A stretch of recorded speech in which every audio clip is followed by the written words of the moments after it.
Hey guys, what is going on? It is Icon here. Welcome back to my channel. And before I start off this video, I just want to say that no matter what type of video I put up or on Twitter or anything, most of the tweets that I get, as you'll see on screen, are from people wanting to see more search and destroy strats. So that is what I'm going to give you today. I've touched a lot of the maps. I believe I've done a lot of Warhawk. I've done quite a bit of Freight, but I have not done a lot of Octane. So I'm going to go ahead. I'm going to do our normal Octane push. Usually every map that comes up, you kind of have a normal strategy for that map. So this is kind of our beginning, our normal strategy to kind of feel out the opponent, what they like to do, so on and so forth. So as always, I'm going to show you all 4 roles, and I'll go ahead. I'll start off with the first one.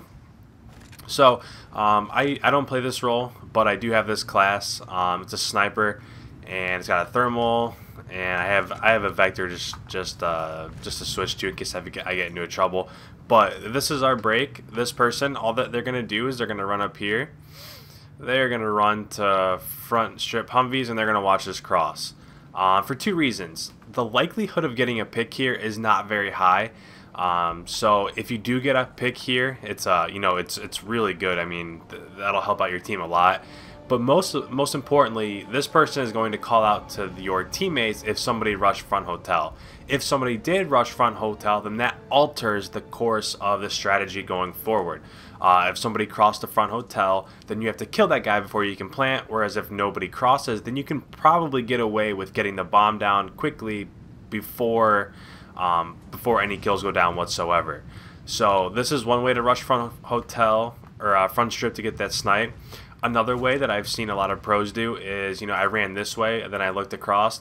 I've seen a lot of pros in scrimmages go this way, come down to the front, and then come out here to snipe the cross. There's 2 advantages to this. First of all, it gives you a little bit better shot on the cross. You can see more. You have more field of view here. You have maybe 10 or 15 yards before they get from diner to front hotel, whereas in the other time you kind of only had this much of a view. And the other thing is that as you run from bottom strip to front strip right here, nobody on the other team can be in a position yet where they can see you. So if you get here and you get down here and you snipe here, there's a very good chance that you're not going to be seen. However, if you're not careful and you're sniping from here, you can be seen from top pawn, you can kind of be seen from bottom broken, you can be seen from bottom pawn. So this is a little bit trickier. I think you do get here a little bit faster so you can get set up, but like I said, you are kind of shown, or you are in sight to the enemy at these positions. So like I said, the first person, come here, watch the cross. If you can get a pick, that is wonderful. If not, make sure you call out anybody that's crossing to your teammates. That is the first that is your first role, and from here we will move on to the second person. Alright guys, what is going on? We are back here with our SMG player, and this is going to be the guy that's going to be planting the bomb. So whoever your objective player is, this is going to be your role to plant the bomb.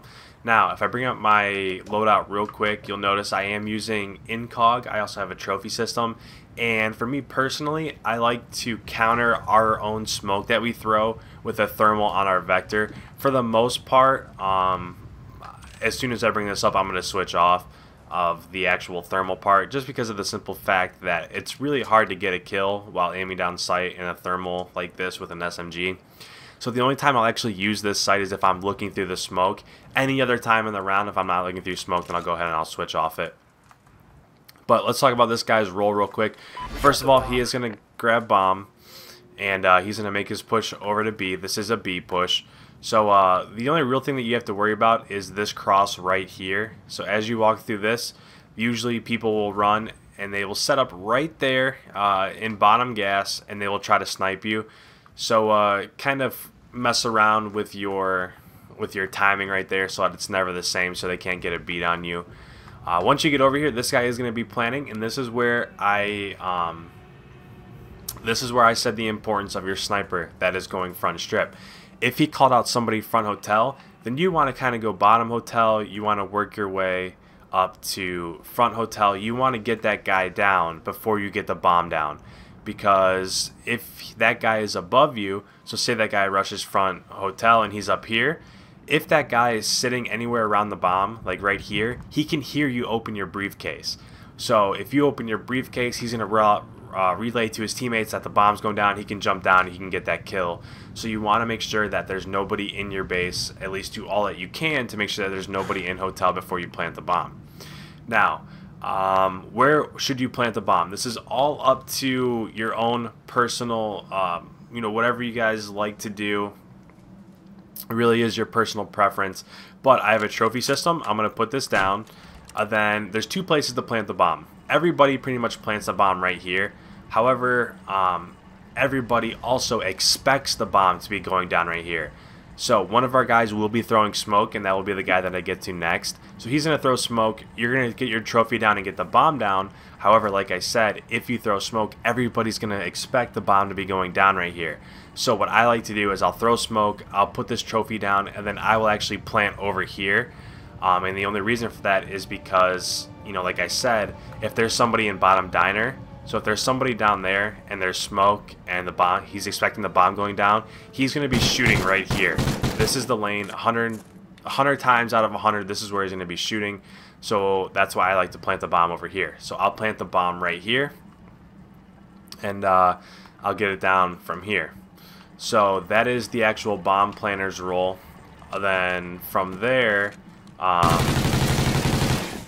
that's the bomb planter's role, and then from there we'll go ahead and we'll move on to the guy that's going to be covering him. Alright guys, we are back with the role of the assault rifle that's going to be covering him. So it's much like the same. We're going to go this way. This is a B push. And as I said, make sure that you're always switching up your timing as you cross right here. I like to not necessarily cross with my teammate.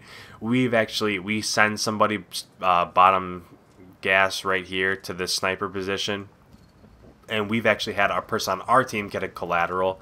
So that's why I like to mix this up. I don't like to run across with my teammates. So getting on to this, if your guy is planning, you're going to cover him from, I like to come back here to back white. That way I can see top pawn. I can see this front strip, or this front pawn 18. I can see a little bit into diner over here. So you're going to be covering this guy as he plants. Now, like I said before, make sure that your base is completely cleared out so that way the enemy can't relay to his team that you're planning. But the other thing that I do want to talk about is where you're going to throw the smoke. Now, like I said, you don't want to throw the smoke. I know a lot of people do this. I've seen a lot of amateurs do this. You don't want to throw the smoke right on top of your player, because that's just going to fill this area with smoke. And to be honest with you, the enemy can still see different little parts of this. So the enemy can still see, like right here, or maybe this right hand side, or maybe far over to this left hand side. If you place the smoke right here, and plus the depth is a little bit off, so if your guy plants right here, he might be seeing, maybe you threw the smoke back here. Well, it doesn't extend out very far. It doesn't expand out into no man's land very far, so he might be seen if you're planting right here. So what I like to do is I'll throw the smoke, but I won't throw it right on top of him. I will throw it out here in front. So I'll throw it like that. That way it kind of creates a wall in front of this entire area. So that way, if your teammate, plants right here, he's safe. If he's back here, he's safe. It's very important to make sure that you're throwing the smoke in the right location, because I've had people, I've been this bomb planter before, and I've had teammates throw smoke back here, and I've went to plant, and I've laid down right here, and I get shot because the smoke didn't actually obstruct the enemy's view. So when you're throwing your smoke, just make sure that it's important. Throw it out in front. That way he can't be seen. It kind of creates a wall in front of the bomb. So that way, whether you're planting here on this right-hand side or if you're planting on the left-hand side, your bomb planner, your objective player is completely clear. So that is the third person, and now we have one other person. So this guy kind of varies a little bit, but with that, let's talk about his role. Let's move on to that final player. Alright, now we are back with our final player, and there is a lot that this player can do. There are a lot of different options. One option that is kind of a go-to is this guy will come up here to this middle strip intersection, and he'll kind of just watch over the middle. So if nobody crosses in front of front hotel, then there's not really any way for the enemy to get to front hotel that our assault rifle won't see. that our LMG won't see in the middle. So everything's pretty much covered. So he can sit here, he can watch people as they try to advance as our bomb planner is getting the bomb down. This is a very good option, and as the bomb gets down, he can even stay here, because if there's somebody in strip, or if there's somebody in gas, I mean, they're going to be rushing front hotel to try to, you know, defuse the bomb, take out enemies. If there's somebody in broken, same exact thing. They're going to be coming across. So this guy can stay here and kind of watch BNOM area, the middle of the map, intersection, all of that, and kind of have this part of the map locked down. Now, that is if you want to run an LMG. Again, that's entirely up to you. You can run something different if you like an assault rifle better. I mean, that's all personal preference. Another thing that this guy can do is he can come front hotel with an SMG, and he can be more aggressive. So he can climb up here, he can kind of look over to front diner, he can look into bottom diner, he can look over here. If there's somebody in top blue, he can shoot these transistors and get a kill that way. This guy on this particular strategy has the most amount of free range, I guess you could call it. He really does have a lot of options because a lot are covered. However, whatever option you do go with this final guy, you want to make sure that you are watching the middle area of the map, because your sniper can only do so much, whereas if you have an assault rifle or an SMG or an LMG watching the middle, there's a lot more. You have a lot more slaying power with this final person. So that guy, you know, he can come bottom hotel after the guy plants, so that way he can't flank, the enemy team can't flank through hotel. That's also something, if this guy comes bottom hotel, then your sniper rifle can go ahead and rotate to that back intersection spot that I was just at the beginning, so that way your flank is covered, your bottom hotel is covered, your intersection's covered, your front hotel is covered, and that's once the bomb goes down. So those are the 4 routes. Again, this is kind of just like a normal, this is our very first push that we will do on Octane offense, just to kind of feel out the enemy, get the bomb down. It's kind of more of a safe route. There's not too many risks to it, especially if the enemy team doesn't send anybody towards B. So that is the strategy, the first strategy that I have for you on Octane Search and Destroy. If you'd like to, please leave a like rating. If this video gets 40 likes, we are at 40 likes at the moment. If this video gets 40 likes, I will upload our very next Search and Destroy strategy, which will also be on this map. We have probably 5 or 6 different strategies for this map, so this is the very first one. So we have a lot that we can cover on this map, but with that, it has been Icon. I hope you guys have enjoyed the video and learned something, and I hope that I have been able to progress your game a little bit. Like, favorite, comment. If you comment, I will be sure to get back to you, because I love the interaction. If you're new around here, please subscribe. I appreciate that the most. And with that, this is Icon. Hope you guys all have a great night. I will catch you next time. Peace.